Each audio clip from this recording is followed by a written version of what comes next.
혜성은 아마 하늘에 나타나는 가장 아름다운 물체 중 하나일 것입니다. 갑자기 나타나서 어디로 가는지도 모르게 사라져버리는 그 모습은 오랜 옛날부터 많은 사람들의 호기심을 자극해왔습니다. 물론 우리는 혜성이 신들의 의지를 전하는 존재라고는 생각하지 않습니다. 우리가 알고 있는 것은 그것이 태양에 다가가거나 멀어지면서 가늘고 긴 궤도로 돌고 있는 실로 거대한 우주의 얼음덩어리라는 사실입니다. 실은 혜성 꼬리의 정체는 태양열의 영향으로 핵이 녹기 시작할 때 방출되는 가스의 띠입니다. 여러분 안녕하세요. 토픽에 오신 것을 환영합니다. 우리는 혜성에 대해서 이미 많은 것을 알고 있는데요. 그럼에도 불구하고 혜성은 그 아름다움과 신비성을 잃지 않고 고고하게 빛을 발하고 있습니다. 오늘 영상에서는 이런 멋진 천체 중에서도 특히나 더 아름답고 유명한 천체들에 대해 이야기해 보도록 하겠습니다.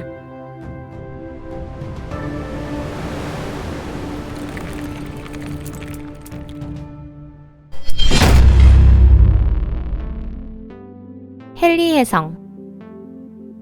가장 유명한 혜성만 나올 거라고 생각하셨나요? 물론 그렇진 않을 거예요. 헨리 혜성이 흥미로운 점은 만원경으로 관측되는 것들 중 유일한 단주기 혜성이라는 점입니다. 사실 태양과의 거리가 가까우면 혜성은 훼손되기 쉬운데요. 꼬리를 만들어낼 때마다 잃어버린 물질은 다시 찾을 수 없기 때문입니다. 그러니 태양과 1도 이상 접근한 혜성은 사실상 녹은 얼음의 파편이 되어 보통 타버리고 맙니다. 풍부한 꼬리 같은 것들도 존재하지 않습니다. 하지만 헨리 혜성은 그렇지 않아요. 충분히 크고 활발한 편으로 적어도 수천 년 동안 75년마다 일어나는 태양과의 접근을 안정적으로 이뤄내고 있습니다. 이것은 바빌로니아 문헌에도 이미 기록되어 있는데요. 옛날 이 혜성은 북반구에서 역병, 전쟁, 천체지변의 전조라고 믿어졌습니다. 헨리 혜성은 고대 바빌로니아, 중국, 아랍, 칼리파 국가, 중세 유럽에서 여러 차례 관측되었지만 매우 긴 세월 동안 그들과 그 조상들이 봐온 혜성이 같았다는 사실은 아무도 몰랐을 것입니다. 1682년이 되어서야 에드먼드 헨리가 그 증명에 성공하게 되는데요. 헨리는 1531년과 1607년의 혜성의 출현 기록을 자신이 본 것과 비교하여 방황하는 별의 다음 출현이 1759년에 일어날 것이라는 것을 예언했습니다. 그리고 그 예언은 적중했죠. 1910년 헨리 혜성에 주기적인 접근이 있었습니다. 지구와의 거리는 불과 0.15 천문단위 정도로 가까웠습니다. 그때 혜성의 꼬리에 시안이나 일산화탄소와 같은 치사성 가스가 발견되었는데요. 사람들은 세상에 종말이 다가왔다고 생각하며 혼란스러워했습니다. 다행히 학자들은 사람들의 불안을 없애는 데 성공했습니다. 혜성의 꼬리는 상당히 얇아서 전혀 위험하지 않았기 때문이에요. 헨리 혜성이 태양과 마지막으로 접근한 것은 1986년의 일입니다.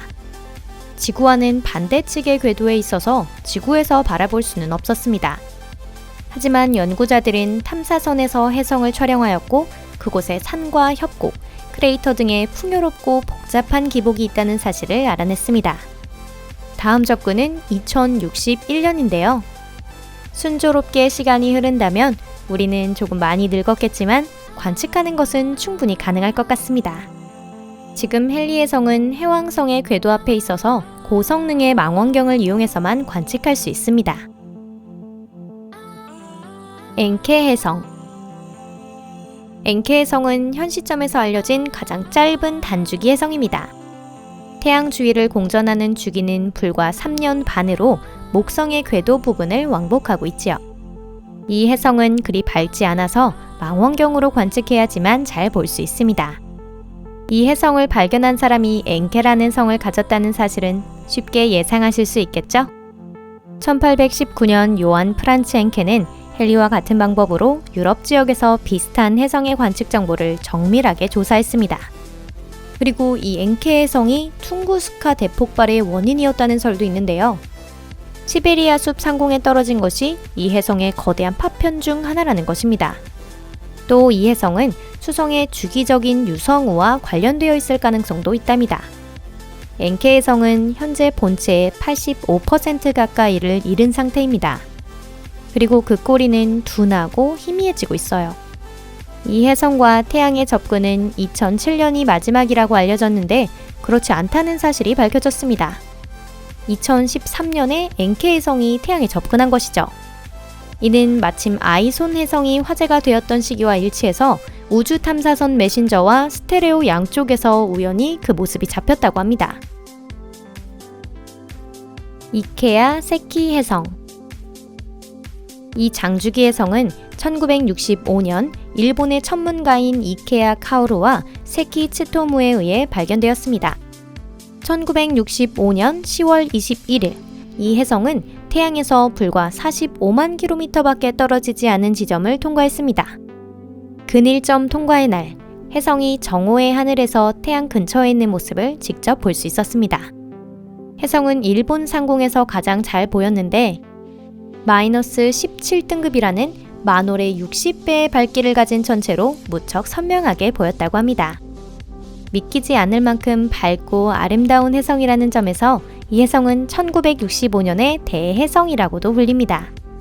하지만 혜성의 핵내 반응이 격렬한 나머지 결국 3개로 분열되었으며 점점 더 많은 조각들로 깨어지기 시작했죠. 만들어진 웅대한 꼬리가 아침 하늘의 금성보다 밝게 빛났습니다. 1966년 혜성이 태양계에서 멀리 떠나기 때문에 꼬리의 빛은 무뎌지기 시작했습니다. 혜성이 언제 돌아올지 또는 돌아올 수 있는지의 여부에 대해서는 아직 알려지지 않았답니다. 렉셀 혜성. 이 혜성의 최초 발견자는 샤를 메시에입니다. 1770년 7월 하순, 이 혜성은 밤하늘에 거대하고 밝은 은빛 구름으로 나타났는데요. 그 크기는 보름달의 5배나 되었다고 합니다. 이 혜성은 지구에서 가장 가까운 달보다 몇 배나 더 멀리 있었는데 아마도 화성보다는 가까운 위치에 있었다고 추측하고 있습니다. 프랑스의 천문학자인 메시에가 최초 발견자였음에도 불구하고 그 이름은 다른 연구자인 러시아인 천문학자 안드레이 렉셀을 따서 만들어졌는데요. 그 궤도를 계산하고 렉셀 혜성이 지구의 하늘에 출현한 것은 목성의 영향이라는 가설을 세운 것이 바로 렉셀이었기 때문입니다. 렉셀은 다양한 관측 데이터를 비교하여 이 혜성은 1767년 목성에 가깝게 접근했고 그 결과 새로운 궤도에 뛰어든 것이라고 추측했습니다. 1779년 혜성은 다시 태양계 최대의 행성에서 불과 0.016 천문 단위 거리에 접근했습니다. 그 이후에 이 혜성을 본 사람은 아무도 없는데요. 목성에 낙하했거나 아니면 긴 타원형 궤도에 있을 수도 있고 혹은 완전히 태양계를 떠났을 수도 있습니다. 또 피에르 시몽 라플라스는 별의 움직임을 계산하여 이 혜성이 지구의 움직임에 전혀 영향을 끼치지 않는다는 것에 주목했습니다. 과거에 이 혜성은 수성이나 달에 못지않은 크기를 가졌다는 설이 주장된 적도 있지만 행성과 비교하면 훨씬 작다는 것이 머지않아 밝혀졌습니다. 시에조 혜성. 이 진귀한 혜성은 1743년과 1744년에 관측되었습니다. 발견자의 칭호를 둘러싸고 미델비르의 얀 데뮤크, 하를렘의 디르크 크리켄베르크, 로잔의 장 필립 드 시에조가 서로 다퉜답니다. 혜성은 낮에도 관측이 가능했으며 보름달과 엇비슷한 밝기를 지니고 있었습니다. 여기엔 6개의 꼬리가 있었는데 현 시점에서 이는 기록적인 수치입니다. 이전에 메시에 기억하시나요? 그가 천문학자가 되는 계기가 된 것이 바로 이 혜성입니다. 그가 아직 13살의 소년이었던 시절 이 혜성이 말로 표현할 수 없는 강렬한 인상을 남긴 것이죠. 하지만 시에조 혜성은 장주기 혜성 또는 한번 태양 주위를 통과하면 다시 돌아오지 않는 비주기 혜성이었습니다. 안타깝게도 18세기 전반에 있던 원시적인 망원경으로는 자세히 볼 수 없었습니다. 현재에도 찾고는 있지만 뚜렷한 성과는 얻지 못했다고 하네요. 여러분, 오늘 영상은 여기까지입니다. 시청해주셔서 감사합니다. 어쩌면 많은 사람들이 하늘에 나타나는 혜성을 대수롭지 않게 생각하고 있을지도 모르는데요. 하지만 이는 중요한 천문학적 사건이었으며 이벤트의 일종으로 인식하는 사람들도 많습니다. 우리는 기쁨을 가져다주는 이벤트라면 모두 찬성이죠? 여러분의 인생에서도 그런 행복한 이벤트가 최대한 많이 일어난다면 좋겠습니다. 비록 혜성이라 할지라도 저는 기꺼이 이 이벤트를 동료들과 함께 축하하고 싶습니다. 여러분은 어떠신가요? 그럼 저는 다음 영상에서 찾아뵐게요.